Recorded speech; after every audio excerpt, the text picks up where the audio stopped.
Everyone, welcome back to my channel Pampa Ishika blog. আমি পম্পা তোমাদের সাথে একটা নতুন ভিডিও নিয়ে চলে এসেছি। আজকে হচ্ছে বুধবার আর এখন বাজে 9:15।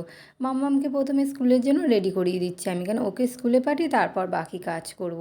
আর এখন পিছনে দেখতেই পাচ্ছ বিছানাটার অবস্থা কিন্তু খুবই খারাপ, কারণ বিছানা তোলা হয়নি। আসল সকালে উঠে তো আমি সমস্ত বাসি কাজ সারি, সেরে মামাম যেটা খেয়ে যাবে সেই টিফিনটা রেডি করি, তোমার দাদাভাই যেটা খাবে সেটা রেডি করি। তা মামামকে স্কুলে একটা টিফিন দিই, অবশ্য স্কুলের টিফিন কিছু বানাই না, এমনি শুকনো কিছু দিই, মানে কেক বিস্কুট। বাট এইগুলো করতে করতে না বিছানাটা তোলা হয় না। আর তোমার দাদাভাই আর মামাম একসাথে ঘুম থেকে ওঠে দেরি করে, ওই জন্য না আমার বিছানাটা তোলা হয়নি। আমি যে মামামকে স্কুলে পাঠিয়ে তারপরই তুলবো, আগে মামামকে স্কুলে পাঠিয়ে দিই, কারণ স্কুলটা তো টাইমের ব্যাপার। তো মামাকে এখানে দেখো আমি প্রথমে স্কুলের জন্য রেডি করছি, ওকে খাইয়ে দিয়েছি, ওকে রেডি করছি। আর আমাকে এইটাই যে আমার ভালো যে আমাকে স্কুলে যেতে হবে না, তোমার দাদাভাই দিয়ে আসবে। যখন ফিটিং থাকে তখনই আমার একটু চাপ হয়ে যায়, তখনই আমাকে দিয়ে আসতে লাগে। মামাকে স্কুলে পাঠিয়ে দিয়ে আমি সোজা চলে এলাম রান্নাঘরে রান্না করতে। একদিকে মাছ ভাজি আর একদিকে বসিয়েছিলাম ভাত। সত্যি বলতে গেলে তোমাদের সাথে আমি এখন ভালোভাবে তোমাদের ভিডিও দিতেই পারছি না, কারণ দেখবে মন না ভালো থাকলে কোনো কাজ করতেও ভালো লাগে না। ওই জন্য মন ভালো নেই বলে যেন ভিডিও করতেও ইচ্ছা করছে না।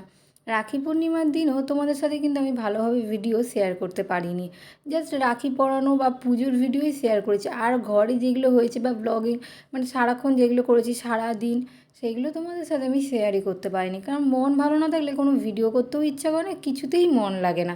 যেই জন্য এই ভিডিওগুলো ভালোভাবে করছি না বলে কিন্তু আমার চ্যানেলেও অনেক ক্ষতি হচ্ছে, মানে তোমরা ভিডিওগুলো দেখছো না, তোমাদের দেখতে হয়তো ভালো লাগছে না বা এমন, ওই জন্য কিন্তু কী করবো, ভালো লাগছে না যেন ভিডিও করতে। তোমরা একটু সাপোর্ট করো এই সময়, আর ভিডিওতে যেন মনও লাগছে না।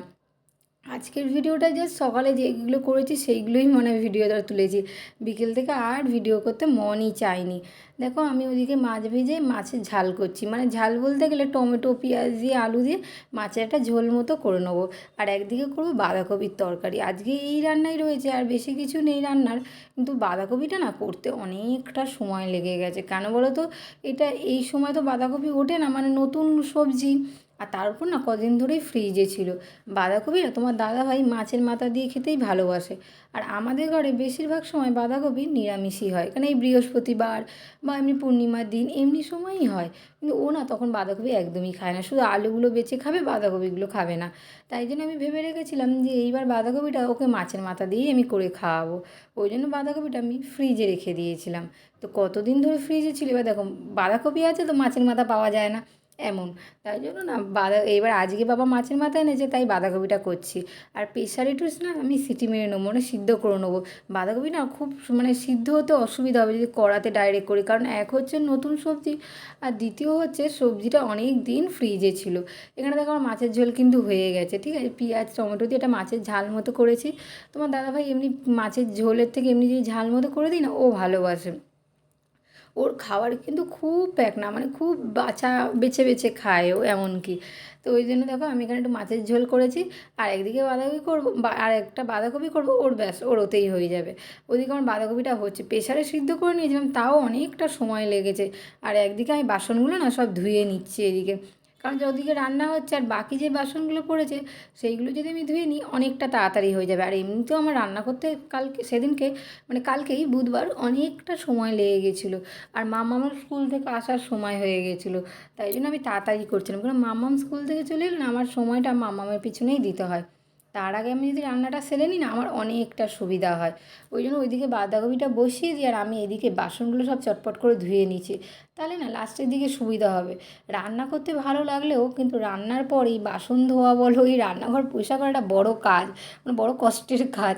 রান্নার পর রান্নাঘরের যে অবস্থা হয়।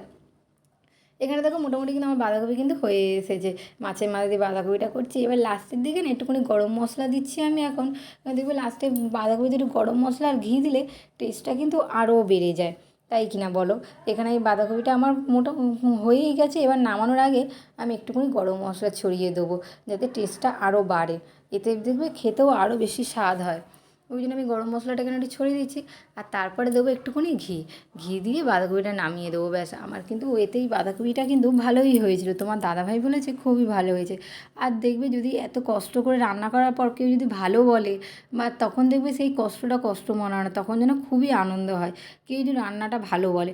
আর এদিকে কষ্ট করে রান্নাও করলাম, আবার পিছনে নিন্দাও করছে যে না রান্না ভালো হয় না, মুখে দেওয়া যায় না, তখন দেবে কষ্ট কিন্তু অনেক বেশি হয় পরে যখন শোনা যায়। তো যাই হোক, ওখানে আমার রান্না শেষ। আর দেখো আমার পাগলি মাও চলে এসে, মানে আমার মাম্মাম চলে এসেছে। ওই যে খেলনাটা দেখলে, ওটা কিন্তু ওর ছোটোবেলার প্রথম খেলনা, মানে ওই যে দোলনার মধ্যে ঝুলিয়ে দিলে বেশ গোল গোল করে ঘুরতো। মাম্মাম কিন্তু একদমই দোলনা পায়নি, কেন বলো তো, আমাদের এই ঘরে না দোলনা টাঙানোর জায়গা ছিল না, বক্স খাটের ওপর ছিল, মানে ডাইনিংয়ে, কিন্তু দোলনাটা এত উঁচু যে আমার দিতে খুব ভয় লাগতো, ও দোলনাটা পায়নি। তো এটা আমরা খাটের এক সাইডে ঝুলিয়েই ওকে খেলা করতাম, কিন্তু খেলনাটা ভেঙে গেছে, আমি রেখে দিয়েছিলাম। সেটাই স্কুল থেকে আসার সময় ও নিয়ে এলো নিচ থেকে, আমি নিচে এক জায়গায় মানে গুছিয়ে রেখেছিলাম, সেখান থেকে নিয়ে চলে এলো। আর এখানে দেখো মামা আমাকে স্নান করে দিই, স্নানটা করে দেখো কেমন বদমাশিটা করছে, এখনও এত বদমাশ হয়ে গেছে। আর মামামে এক একটা কথা এখন এত পাকা পাকা, মানে এত কোথা দিয়ে এত পাকা পাকা যে কথা শেখে সত্যিই বোঝা যায় না। আর যদি ঘরে একটা বাচ্চা থাকে, তোমার দেখবে সময় যে কী করে কেটে যাবে বুঝতেই পারবে না। আর সত্যি বলতে গেলে মামার জীবনে আসার পর যেন এখন যেন দিনগুলো এত ভালো কাটে, সত্যি কারোর খারাপ কথা বলো বা কারোর খারাপ ব্যবহার এখন যেন আর মনে লাগে না, মামামকে দেখলেই সব ভুলে যাই, মামামের সাথে ব্যস্ত থাকি। মামাম এখন এত মজার মজার কথা বলে, বা ও যা দুষ্টুমি করে ওইগুলো দেখলেই যেন সবার ওই বাজে কথা বলা বা কষ্ট দেওয়া কথাগুলো সব ভুলে যাই, আর এখন আর মনে লাগে না, মনেই পড়ে না যে সে কিছু বলেছিল আমাকে। ওখানেই মামামকে নিয়েই ব্যস্ত হয়ে যায়, বাচ্চাকে নিয়ে, সত্যি বলতে গেলে একটা মা হওয়ার সুখই আলাদা। আর ভগবানের প্রার্থনা করি যেন সবাই এই মা হওয়ার সুখ সবাই পাক, সবাইকে ভগবান যেন এই মা হওয়ার সুখ দেয়। এর আমি মামাকে দেখো টিপটা পড়ে যায়, আমি মামাকে একটু হালকা করে টিপ পড়ে, যাতে রাতের মধ্যে টিপটা উঠে যায়, কারণ পরের দিন মামামের স্কুল থাকে, তো মামামের স্কুলে তো টিপ এলাও নেই। তাই জন্য আমি ওই জন্য হালকা করে টিপ পড়ি, টিপটা পড়লে না ভালোও লাগে না, বাচ্চাদের কপালে একটু টিপ দিলে বেশ ভালো লাগে, কিন্তু কী করবো, এখন স্কুলে ভর্তি হয়ে গেলে কিন্তু টিপটা তো আর সবাই অ্যালাউ করবে না, তাই না? এখন তো মামা বড়ও হচ্ছে, দেখতে দেখতে 3 বছর হয়ে গেল। সত্যি মাঝে মাঝে অবাক লাগে, এই কিছুদিন আগে কত ছোটো ছিল, নিয়ে ঘরে ঢুকছিলাম, এখন 3 বছর হয়ে গেছে, এখন কত কিছু বোঝা শিখে গেছে, এখন আমার দুঃখ কষ্ট ও কিন্তু সব বুঝতে পারে এখন, যেন ও আমার সাথে খুব, মানে কী বলবো, সত্যি বলতে গেলে মা না থাকলে যেটা হয়, সেই মায়ের জায়গা হচ্ছে মাম্মাম এসে গেছে। মাম্মাম এখন আমার সাথে আমাকে, ওর কাছে সেই ভালোবাসাটা আমি খুব ভালো পাই, কিন্তু মামাকে আর দেখতে দেখতে দেখো বড়ও হয়ে গেছে। আর সত্যি বলতে গেলে খুব বকাও খায় আমার কাছে, যখন বকি তারপরে কিন্তু ভালোবেসে দিই, বকাও খায়, কী করবো, বাচ্চাদের তো একটু বকতেও লাগে, তাই না? আর এখানে দেখো স্নান করি আমি, আবার ভাত বেড়ে ওকে খেতে ডাকছি, এখানে ও সংসার সাজিয়ে বসেছে, যত টেবিলের পুতুল ছিল সব নিয়ে খাটে সাজিয়ে নিয়ে বসেছে দেখো। আর খাটটার কী অবস্থা করেছে, আমি কিন্তু রান্না করে বিছনাটা তুলে বিছনাটা টান টান করে গুছিয়ে নিয়েছিলাম। আর আমার বিছনা গুছানো বেশিক্ষণ না, মামাম ঘরে এলেই ব্যাস হয়ে গেল। আর এই দেখো এই টেবিলের মধ্যে আমি সমস্ত পুতুলগুলো কিন্তু সাজিয়ে রাখতাম, সমস্ত পুতুল নিয়েও খাটে উঠে গেছে। আর এদিকে আমি ভাত বেড়ে ভাত খাওয়ার জন্য ডাকছি, তার কোনো হুঁশই নেই, সে খেলতেই ব্যস্ত। এখন কিন্তু ওই রিং খেলাটা ও কিন্তু আমি বেশ ভালোই খেলতে পারে, আগে কিন্তু পারতো না, ছোটো থেকে বড় দিয়ে দিত, বড়ো থেকে ছোটো দিয়ে দিত, এখন এই খেলনাটা ও ভালো সুন্দর সাজাতে পারে। আর এখানে বলছে দেখো আমি খেলছি, মা ভিডিও করছো, ভিডিও করছো, আমাকে আবার জিজ্ঞাসা করছে, পাকা বুড়ি একদম, সত্যি আর এত ছটপটে পাকা বুড়ি যে কী বলবো, যেন ওর বাবা এমনিই করে যেন ও সামনে নতুন স্কুলের অ্যাডমিশানেও যেন ভালোভাবে পড়াগুলো বলতে পারে, এটাই যা চিন্তার ব্যাপার, এছাড়া তো সবই ঠিক আছে।